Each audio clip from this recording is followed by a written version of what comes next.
السلام عليكم ورحمة الله وبركاته. ماشي wax qurux badan laakiin inta aan islahaa soo duub inaan iska jabiya u malaynayaa aad u qurux badan yahay maasha Allah. Ubaxyadu waa wax aad u wanaagsan oo u qurxoon oo maaragtay waa la beertaa kuwa aan u beertay waaye qurxoon yihiin arag badan hal baax dhexda ka baxay kuwa kalena way ka baxeen dhinacyada ka baxeen maasha Allah. Arrinkan maanta raba inaan ka hadlo waxa weeye wuxuu ku saabsan yahay qorax qaadashada iyo lugaynta. Hadda wadamadan Yurubka waxa lagu jira xilliga kulaylaha lagu jira marka dadkeenan maaragtay madowga iyo bini'aadamka oo dhan baa u baahan inuu socdo socodka caafimaad dadka qaadaysa hadaa socotid maxaan ku raadiyay qoraxdana hadda waa loo baahan yahay waxa laga helaa D vitaminkaas laga helaa D vitaminka waxa laga helaa ugu badan waa qoraxda cunooyin waa laga helaa laakiin sida qoraxda uga helay sidoo kale uguma helaysid aad meeshan muxuu haytidito meeshan qoraxda yani inagana waxaan u baahanahay dadka aan cadaanka 20 daqiiqad ay banaanka joogaan D vitaminki maalinka ay u baahnayeen waa helaan maalin kastana waxa la rabaa in sida waxa waa kayd camal oo kale markii ay maaragtay kulayluhu jiro wadamada qabowga ah waxa la sameeyaa muxuu haytidito banaanka loo baxaa qoraxda la qaataa waxa la isku dayay inaysan ku dhaafin inta qoraxdu jirto ilaa dhow qorax arki maysid waxa ku soo socdo qabow iyo baraf marka maalinkaas waa la baxaa waa la soo lugeeyaa adoo lugeynaya waxaad isku daraysaa jimicsigaagii inaad jimicsanaysid iyo lugtii waa isku daraysaa haddii markii aad balkoonkaaga joogtid oo kaleeto waxa waaye baa gacmaha iyo la banaystaa maaragtay xoogaa gacmaha la banaystaa sid qoraxda u qaadaysid bilmada haddaad dabaq tagintoo oo kale haddaan guryo kale kaa soo horjeedin xoogaa waxa weeyaan inta iska fataaxaytooda kursi gambar hoos isaga fariisatid ama darin ku fariisatidba baa waxaa samaynaysaa maaragtay xoogaa gacmaha aad banaysanaysaa gacmaha iyo wejiga hadday kuu bannaan yihiin waxa weeyaan intaasaa kugu filan waxaad ugu yaraan waxaad fadhidaa 40 saac waxa weeyaan 1 saac iska fadhi meelahaas qoro bannaankana u bax oo soo wareeg wejiga qoraxda ka qaado ilaan meel kale ka qaadatidba ma la jirkii dhan waa daboolan yahay marka muxuu haytidito D vitamin wuxuu tiraa qoraxda laga helo D vitamin wuxuu tiraa horta hore cuduradan infectionka ah dadka waa ka ilaaliyaa sida cudurka covid-ka kale iyo infectionada kale waxa u baahan neerfayaasha u baahan inay si fiican u shaqeeyaan waxa u baahan neerfayaasha maadaama ay caafimaad ka qaadayaan neerfiya hadduu caafimaad qabo wuxuu hadana ka ilaalinayaa xanuunadan maaragtay buufiska depressionka la yiraahdo qofku uusan farxad dareemaynin ee caajis yahay oo daalan yahay oo maaragtay wax kasta nolosha ay la xuntahay iyo xanuunadaas ka ilaaliya iyo xanuuno kale oo badan oo maskaxda gala wuxuu u fiican yahay muxuu haytidito lafaha haddii aysan D vitamin wax adkeynaya waa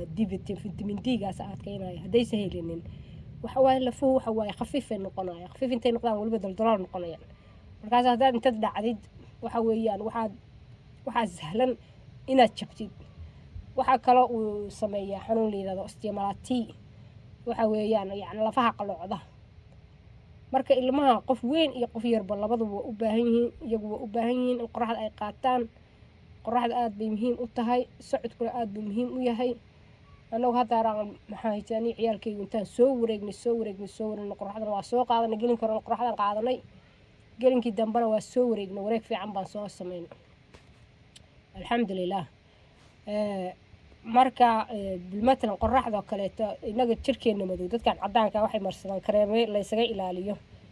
in qoraxdu dhib kugu keento waxay leedahay fallaaraha qoraxda waxa ku jira baa jirka gubi kara dadkan cadaanka jirka intay gubaan markay wax badan qorax qaataan dad qoraxda jecel baa jira waxa ku dhaca maqaarka kansarka ku dhaca inagu kareem bay marsadaan inagu uma baahna inaan kareem marsano maadaama jirkeenan madowga ah baa fallaaraha qoraxda inaga celinaya oo fallaaraha inaga celinaya qoraxda malaniinta wax la yiraahdo jira jirkeen madowga ah baa nagu badan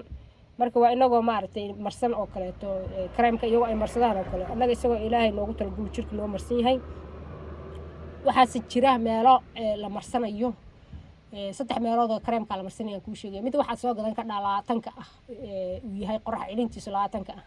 ka badan uma baa laatan ilaa saddex darto iska soo gado laatanka waa iska caad xagee marsanaysaa waxaa marsanaysaa wejiga laatanka ah kan soo gado wejiga mari waxaa wejiga u marinaysaa wejiga wuxuu kaa ilaalinayaa inuu wejigaaga haaraha dhabanada dumarka Soomaalida kaga dhacaso ma arag waxa qoraxda keenta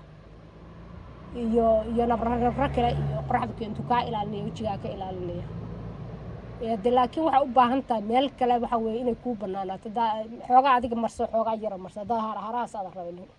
hadaa madowdahay waa kalarkan dadka oo xoogaa cadaanka soo xiga weey dadkan kalarkoodu madowga yahay oo kale uma baahna inay marsadaan dadka ama arinka casaanka xiga ama xoogaa yar cad weeyaan maxaan ku raad meesha kale la marsanayna waxa weeye waa cidiyaha waxa weeyaan gacmaha iyo cidiyaha lugaha oo maxaa taa loo marsanayaana waxa loo marsanayaa taas dadkan madowga waxay ka qaadaan kansarka halkaas ay ka qaadaan kansarka maqaarka kaga dhaco wuxuu kaga dhaca cidiyaha iyo muxuu haytidii iyo cagaha cidiyahooda iyo cagaha wuxuu ka dhalanayaa cidiyaha cagahooda ka dhalanayaa ama faruu ka dhalanayaa markuu ka dhashana wuxuu ku faafayaa ama lugta ama gacanta ku faafaya waliba kansar waxa weeye aad u xun weeye marka waxa weeyaan hadaa qoraxaysanay sidoo kale cagta maaragtay inta cagta ah iskaalsaad gashanaysaa hadaa rabtid baad iskaalsaad gashanaysaa ama kareemkaasna marso iskaalsana gasho gacmahana waxaa marsataa kareemka maray cidiyaha siiba cidiyaha aad kareemkaas u maray oo kan soddonka maray xataa soddonka iska soo gado soddonka iska mar amba wejiga soddonka marsada marka noocaas kansarka xataa cadaankaan ma yaqaanaan ayo waxa weeye isbitaalada wada aragtid wax ma garanayaan ay mana yaqaanaan dadka madowga waxay dadka baraan kansarkan maqaarka kuma dhaca hadana waxay u dhintaan muxuu tahay xanuunkaasi u dhintaan muxuu tahay kansarkan cidiyaha ku dhaca oo aadan fahmaynin waxa la fahmi karin weey marka si fiican ugu shaqeeyo lama arko xataa qof garan maayo isagoo maaragtay uu ku fiday oo ku faafay uu fahmaya marka taas qoraxda inaga celin mayso waxa weeyaan kareemka marsada wax iyo mar iyo laba iyo caad ay taas inaga celin mayso Soomaaliya laga marsado marka laakiin waxa sameeysan cidiyaha iyo baalkaas waxaad marsataan cidiyahaas kareemka marsada iskana saacada muxuu hadaan haysana waxa marsanaysaa kareem iskaalsada iska gashanaysaa gacmahaaga xoogaa waa iska yaraa maaragtay kareemkaas soo gata dadkiina kareem waa heleysaan kareemkan qoraxda soo gato marsada laakiin qoraxda waa in la aado weeye qoraxda Soomaali badan baa kuwiidka cudurka u dhimatay waxay ugu dhinteen ilaahay qadartiisa waaye ka sukow waxay ugu dhinteen waxa waaye waa D vitamin la'aanta dumarka Soomaalida wax barashaa laga sameeyay maadaama dhir hagoogan yihiin waxa weeye iyaga waxa weeye D vitaminkoodu waa siiro waa aad u yar aad u hooseeya kuwaan is soo baaray waxay dareemayaan Allah dal bay hayo dhabarka xanuunay waa daalanahay waxa ma awoodi karo waxa weey daal qofku dareemaya daal iska joogta abu dareemaya wuxuu dareemaya la faxanuun buu dareemaya daal iyo la faxanuun waxaas dareemaysa iyo caajis iyo waxa weeyaan nooc depression oo qalbad farxadaaba ka tagaysa qofka duusan qoraxda arag farxad li buu ka tagaysa marka qoraxda inta ka faa'iideysto intaas maxay kuleelaha tahay assalaamu calaykum waraxmatullaahi wabarakaatu iyo qoladina YouTube ka fiirsan doonta hadee share like ده كومنتنا كبه السلام عليكم ورحمة الله وبركاته.